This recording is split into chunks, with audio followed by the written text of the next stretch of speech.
गुलशन हदीद में लुटे बेलगाम हो गए। पुलिस मुकम्मल तौर पर नाकाम दिखाई देती है। गुलशन हदीद में परचून की दुकान पर दिन दहाड़े डकैती का वाकया। मुलजिमान कीमती मोबाइल फ़ोन लाखों रुपए लूट कर फरार हो गए। मजीद क्या तफसीलात हैं, खुरम गुलजार से जानते हैं। जी खुरम।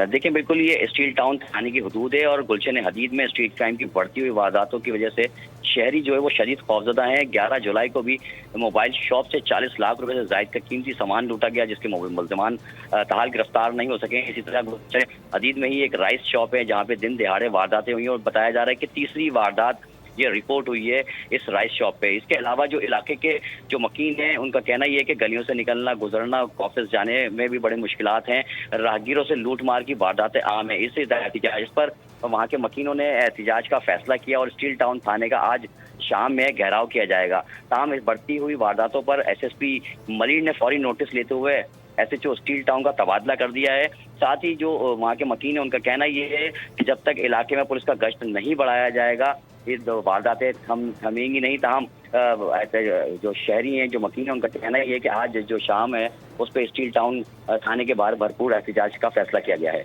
जी खुरम गुलजार अपडेट कर रहे थे, आपका शुक्रिया।